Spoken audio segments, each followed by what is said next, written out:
नमस्कार बच्चों। उम्मीद करता हूँ आप बढ़िया होंगे, अच्छे होंगे और पढ़ाई तो आपकी बढ़िया चली रही होगी। चलिए शुरुआत करते हैं।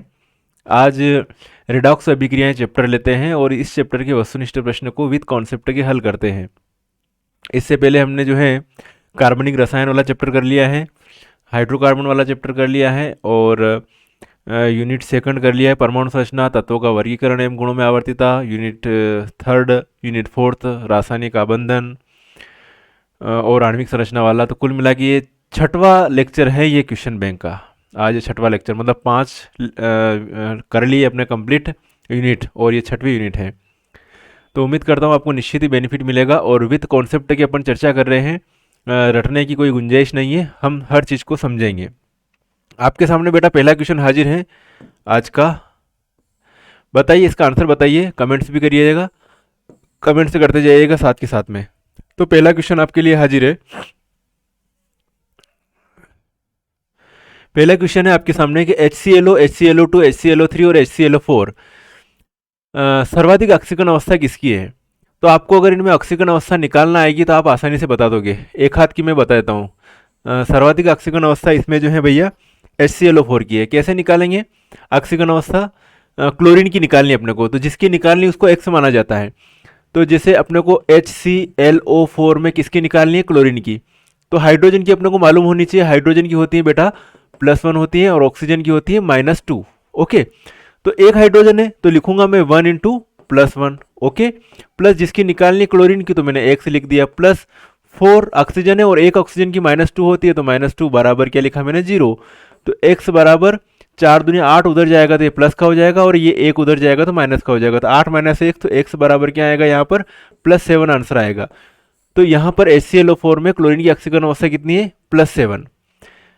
अगर मैं कहूँ HClO3 में, तो HClO3 में कितनी होगी क्लोरीन की ऑक्सीकरण संख्या? 1 × +1 + X + 3 - 2 बराबर 0। ओके, 3 ऑक्सीजन और एक ऑक्सीजन की -2 होती है। तो X बराबर क्या लिखूं मैं? 3 दूनी 6 -1 मतलब +5। तो यहाँ पर आपको मिलेगी +5 ऑक्सीकरण अवस्था। यहाँ पे 2 - 1 मतलब +1, यहाँ पे 4 - 1 मतलब +3। तो सबसे ज़्यादा ऑक्सीकरण अवस्था किसकी है? इस क्लोरीन की है। मेरे हिसाब से आपका कॉन्सेप्ट क्लियर हुआ होगा। चलिए, यदि तत्व निम्नतम ऑक्सीकरण अवस्था में है तो अनुकूल दशा होगी। यदि तत्व अगर निम्नतम ऑक्सीकरण अवस्था में है तो वो और इलेक्ट्रॉन दे सकता है और हायर ऑक्सीडेशन स्टेट में जा सकता है। मतलब उस कंडीशन में ऑक्सीकरण होगा और वो कंडीशन कौन सी बेस्ट है? अपचायक वाली कंडीशन। तो यहाँ पर पहला वाला ए ऑप्शन जो है इसके लिए सत्य है, अटल सत्य। ओके, अगला क्वेश्चन आपके सामने बेटा जी हाजिर है। हाजिर तो है सब। कौन सा कथन सत्य नहीं है? आपके सामने ये ऑप्शन दे रखिए, कौन सा कथन सही नहीं है। तो ऑक्सीकारक वह है जो ऑक्सीकारक वह है जो दूसरे पदार्थ की ऑक्सीकरण संख्या में वृद्धि करता है। बिल्कुल सत्य है ये तो। अपचायक वह है जो दूसरे पदार्थ की ऑक्सीकरण संख्या को कम करता है। हाँ साहब, बिल्कुल कम करता है। ऑक्सीकारक की ऑक्सीकरण संख्या में कमी होती है। हाँ सब होती है। ऑक्सीकरण में ऑक्सीकरण संख्या में कमी होती है? नहीं भैया, जब भी ऑक्सीकरण होता है तो ऑक्सीकरण संख्या क्या होती है? बढ़ती है। जैसे कि ये Fe2+ लिया और इसका ऑक्सीकरण हो रहा मतलब इसमें से एक इलेक्ट्रॉन निकल रहा है, तो ये बन गया Fe3+ और प्लस ये एक इलेक्ट्रॉन निकल गया। तो यहाँ पर ये प्रोसेस जो है इलेक्ट्रॉन का निकलना क्या है? ऑक्सीकरण। और ऑक्सीकरण में इलेक्ट्रॉन की मतलब ऑक्सीकरण संख्या में क्या हो रही है? वृद्धि हो रही है, +2 और +3। तो ऑक्सीकरण में ऑक्सीकरण संख्या में कमी होती है? कमी नहीं होती बेटा जी, वृद्धि होती है। तो ये विथ आपको एग्जाम्पल बता दिया। ओके, नेक्स्ट आपके सामने हाजिर है CaOCl2, है ना। CaOCl2 में क्लोरीन की ऑक्सीकरण संख्या बतानी है आपको। CaOCl2 में क्लोरीन की, तो यहाँ पर जो दो तरह से क्लोरीन की ऑक्सीकरण संख्या होती, ये Ca लिया है और एक तो लिया ये OCl ऐसे जुड़ा हुआ है, एक Cl ऐसे जुड़ा हुआ है। तो यहाँ पर भैया कैल्शियम +2 ऑक्सीडेशन स्टेट शो करता है ना, +2 शो करेगा। तो यहाँ पर इस कंडीशन में क्लोरीन ये वाला -1 शो करेगा, लेकिन यहाँ पर ऑक्सीजन क्लोरीन से ज़्यादा इलेक्ट्रोनेगेटिव है, ऑक्सीजन -2 शो कर रहा है, तो ये वाला क्या शो करेगा? +1। तो यहाँ पर दो कंडीशन है क्लोरीन की, एक तो +1 शो कर रहा है ऑक्सीडेशन स्टेट। इस कंडीशन में क्लोरीन ऑक्सीजन से जुड़ा हुआ था और क्लोरीन कैल्शियम से जुड़ा हुआ था -1। तो +1 और -1 ऑक्सीडेशन स्टेट होगी क्लोरीन की इसमें CaOCl2 में। क्लियर है? ठीक है। अब है हीरे में कार्बन की संयोजकता होती है। भाई साहब हीरा और ग्रेफाइट अलग अलग है और कार्बन के पररूप है। अब यहाँ पे पूछा हुआ है कि हीरे में कार्बन की संयोजकता कितनी होती है भाया, तो हीरे में कार्बन की संयोजकता होती है 4। कितनी होती है? 4। प्रबलतम अपचायक है, इनमें प्रबलतम अपचायक कौन है? आयोडीन है। आयोडीन का प्रबलतम अपचायक है क्योंकि आयोडीन का आकार इन सब में बड़ा है और आयोडीन इजीली इलेक्ट्रॉन दे सकता है। आयोडीन इजीली इलेक्ट्रॉन दे सकता है, तो ये क्या है? प्रबलतम अपचायक है। तो सही ऑप्शन कौन सा होगा? आयोडीन। आयोडीन का आकार बड़ा होता है due to size of iodine atom. आगे बढ़े। हाइड्रोजन का जलना है, जय हो। हाइड्रोजन का जलना, तो जब हाइड्रोजन जलाई जाती है तो ऑक्सीजन की प्रेजेंस में जलाई जाती है, और ऑक्सीजन अगर लग गया है तो हाइड्रोजन का जलना क्या हो जाएगा? ऑक्सीकरण हो जाएगा। हाइड्रोजन का जलना है तो हाइड्रोजन का जलना क्या हो गया? ऑक्सीकरण। ऑक्सीकरण। अब वो बढ़िया क्वेश्चन दिया हुआ, 1 +3 व +5 ऑक्सीकरण अवस्था प्रदर्शित कर सकता है, उसका परमाणु क्रमांक है +3 व +5। जय हो। तो फास्फोरस जो होता है, phosphorus 15, 1s2, 2s2, 2p6, 3s2 और 3p3। तो जब फास्फोरस के ये p के 3 इलेक्ट्रॉन बॉन्ड फॉर्मेशन में पार्टिसिपेट करेगा तो फास्फोरस +3 ऑक्सीडेशन स्टेट शो करेगा, और यदि फास्फोरस के ये पांचों इलेक्ट्रॉन बॉन्ड फॉर्मेशन में पार्टिसिपेट करेगा तो फास्फोरस +5 ऑक्सीकरण अवस्था प्रदर्शित करेगा। तो ये एग्जांपल किसका लिया? फास्फोरस का। तो एक तत्व +3 में +5, भाई साहब कौन शो कर रहा है? फास्फोरस। ऑक्सीकरण अवस्था प्रदर्शित करता है, उसका परमाणु क्रमांक, वणिको परमाणु क्रमांक 15। उसका परमाणु क्रमांक कितना है बेटा जी? 15 है। 15 है, याद रह जाएगा। चलिए नेक्स्ट। बढ़िया क्वेश्चन है, शानदार सो क्वेश्चन है, अच्छो सो क्वेश्चन है, आपके सामने हाजिर है। हाजिर हाजिर हो जाओ भाई। ये लिखा मैंने C, बेटा जी C double bond O, double bond C, double bond C और डबल बॉन्ड O। ऑक्सीजन की इलेक्ट्रोनेगेटिव, ऑक्सीजन की क्या होती है? -2 होती है ऑक्सीडेशन स्टेट, है ना? क्या होती है? -2। तो यहां पर तो ये बीच वाला जो है ना, बीच वाला, इसकी 0 ऑक्सीडेशन स्टेट होगी। क्यों होगी? ऑक्सीकरण संख्या होगी, है ना? क्योंकि इधर भी कार्बन है इधर भी कार्बन है, क्या फर्क पड़ रहा है? 0 हो जाएगी। इस कार्बन की इधर तो साझेदारी है, तो इधर तो न तो ये इधर खींच रहा है ना इधर कोई खींचातानी हो रही, बराबर है। लेकिन यहां पर ऑक्सीजन लगा हुआ तो ये ऑक्सीजन इधर खींच रहा है, तो इसकी -2 के कारण इसकी क्या हो जाएगी? +2, और इसकी -2 के कारण इसकी +2 हो जाएगी। तो यहाँ पे लिखा हुआ है कि इसमें कार्बन परमाणु की ऑक्सीकरण संख्या, तो कार्बन परमाणु तो यहां पर दे रखी है ये बेटा जी, तो कार्बन परमाणु क्या होगी? +2 ने 0 ने +2। तो कौन सा वाला ऑप्शन सही है? डी वाला ऑप्शन बिल्कुल एक्यूरेट। बिल्कुल क्या है? Accurate, right. चलिए, ग्लूकोज को CO2 में परिवर्तन, ग्लूकोज से क्या होता है? CO2 में परिवर्तन होता है। तो वो जो है क्या है भैया? ऑक्सीडेशन है। ग्लूकोज का CO2 में परिवर्तन होता है, ग्लूकोज का ऑक्सीकरण होता है, ऑक्सीजन के साथ रिएक्शन होती है, जब CO2 बनता है, H2O बनता है, एनर्जी निकलती है। तो भाई साहब ये जो CO2 में परिवर्तन होता है तो उसको क्या कहते हैं? ऑक्सीकरण। तो पहला वाला ऑप्शन बिल्कुल ठोक बजा के राइट। अगला क्वेश्चन संभाले, फेरस क्लोराइड और फेरिक क्लोराइड। तो भाया फेरस क्लोराइड को सूत्र है FeCl2 और फेरिक क्लोराइड को सूत्र है FeCl3। समझ में? समझना, फेरस क्लोराइड में ऑक्सीडेशन स्टेट +2 है और फेरिक क्लोराइड में +3 है, 3+ या +3 जो भी, कोई दिक्कत नहीं है। तो इसमें +2 है और इसमें +3 ऑक्सीडेशन स्टेट है, +2 और +3। तो याद रखना Fe2+ चेंज हो रहा है Fe3+ में, तो यहां पर एक इलेक्ट्रॉन निकल रहा है, यहां पे ऑक्सीकरण संख्या में क्या हो रही है? वृद्धि हो रही है। तो फेरस क्लोराइड का फेरिक क्लोराइड में परिवर्तन क्या है? ऑक्सीकरण अभिक्रिया है। क्या है? ऑक्सीकरण अभिक्रिया है। ऑक्सीकरण हो रहा है तो ऑक्सीकरण अभिक्रिया है, ऑक्सीकरण हो रहा है तो ऑक्सीकरण अभिक्रिया है।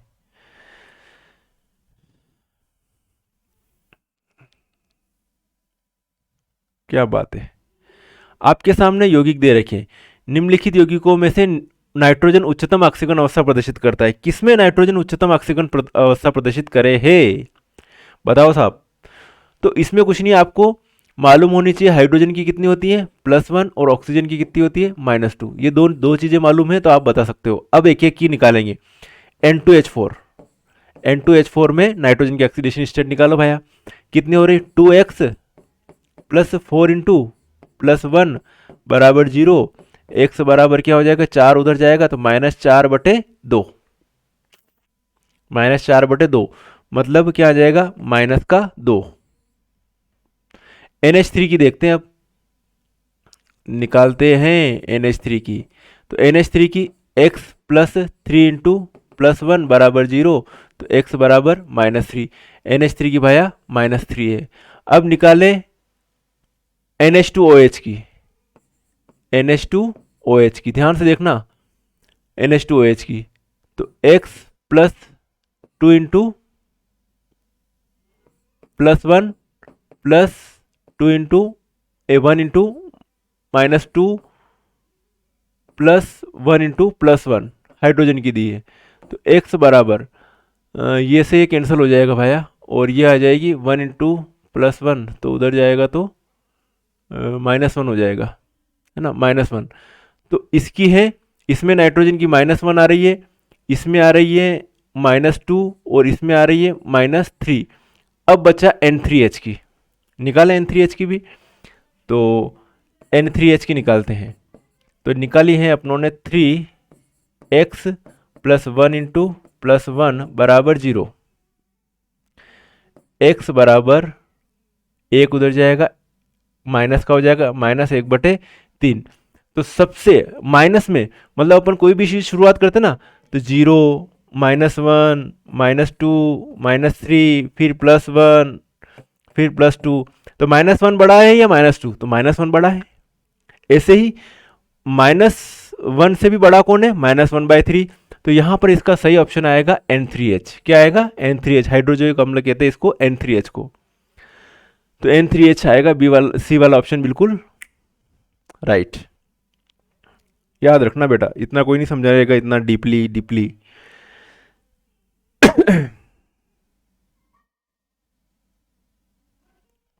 ठीक है, अगला है विद्युत रासायनिक श्रेणी की जब बात करेंगे अपन, है ना, या गैल्वेनीकृत आयन प्राप्त करने के लिए आयरन पर जिंक की परत चढ़ाई जाती है। बढ़िया बात है, आयरन पर जिंक की परत चढ़ाई, लेकिन विपरीत प्रक्रम संभव नहीं है। क्यों संभव नहीं है? क्योंकि जिंक का ऋणात्मक इलेक्ट्रोड विभव, जिंक का जो इलेक्ट्रोड विभव होता है वो आयरन से क्या होता है, अधिक होता है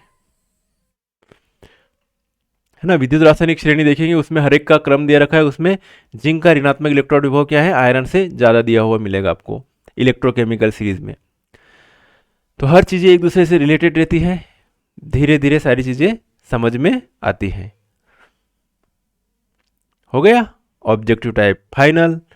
अब बात करें बेटा रिक्त स्थान की पूर्ति कीजिए। ऑक्सीकरण में किसी तत्व की ऑक्सीकरण अवस्था क्या होती है? ऑक्सीकरण जब होता है तो किसी तत्व की ऑक्सीकरण अवस्था क्या होती है, बढ़ती है कि घटती है? जैसे कि अभी बताया था मैंने Fe2+ और ऑक्सीकरण हो रहा है तो Fe3+ हो रहा है प्लस इलेक्ट्रॉन, तो क्या हो गया, बढ़ गया ना, +2 से +3, तो अटे लिखोगा बढ़ती है। क्या लिखोगा, ऑक्सीकरण जब भी होता है तो ऑक्सीकरण अवस्था बढ़ती है, बढ़ती है।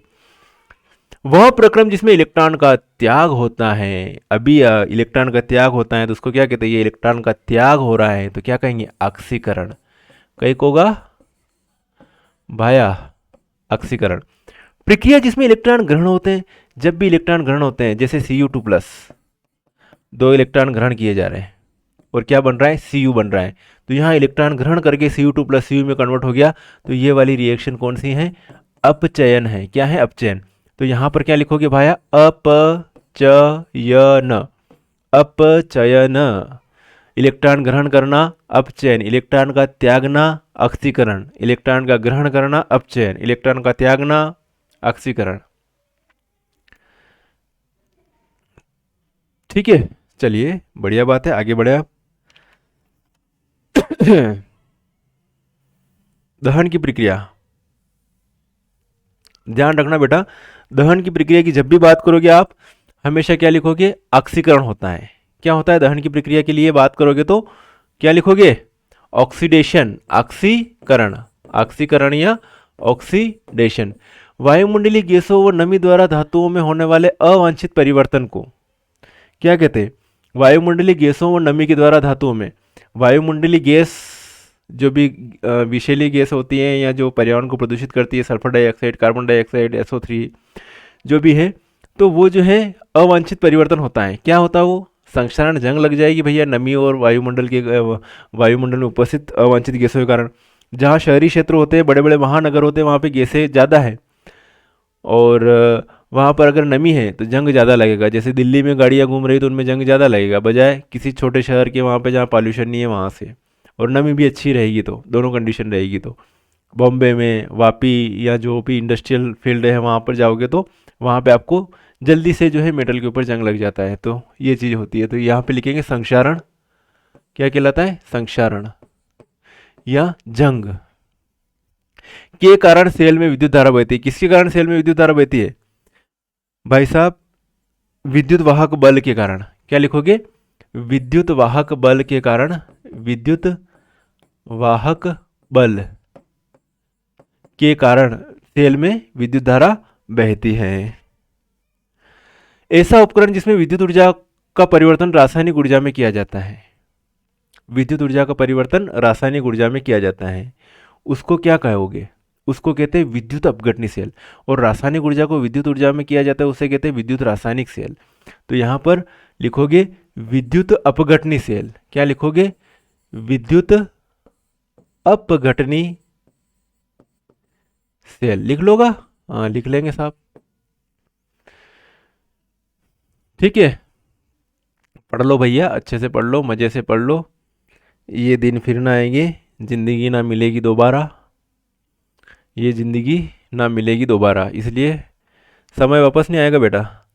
अगला है आपके सामने क्वेश्चन हाजिर। रासायनिक श्रेणी में धातुओं का अपचायक क्षमता ऊपर से नीचे की ओर। भाई साहब क्या होता है? किसी भी केमिकल सीरीज में अगर अपचायक क्षमता की बात करेंगे तो ऊपर से नीचे जाने पर क्या होती है? घटती है। क्या लिखोगे बेटा? घटती है। अपचायक क्षमता ऊपर से नीचे जाने पर क्या होती है? घटती है। ओके। सबसे प्रबल अपचायक तत्व है कौन है भैया? सबसे प्रबल अपचायक जो आसानी से इलेक्ट्रॉन दे देता है, लिथियम। लिथियम।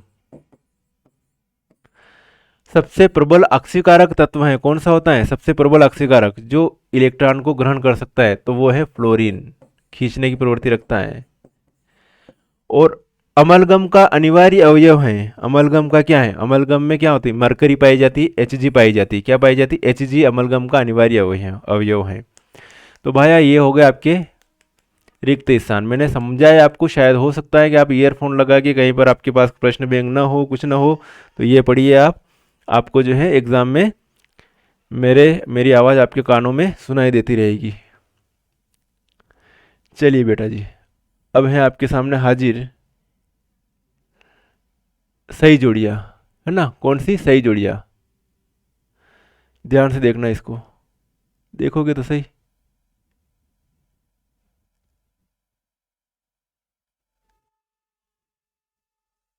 चलिए सही जोड़ियों की बात करते हैं।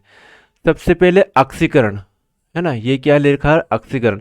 ऑक्सीकरण में क्या होता है? इलेक्ट्रॉन निकलते हैं, इलेक्ट्रॉनों का निकलना क्या है? ऑक्सीकरण। तो यहाँ पे इलेक्ट्रॉनों की हानि को क्या बोल रहे हैं अपन? ऑक्सीकरण। इलेक्ट्रॉन का निकलना।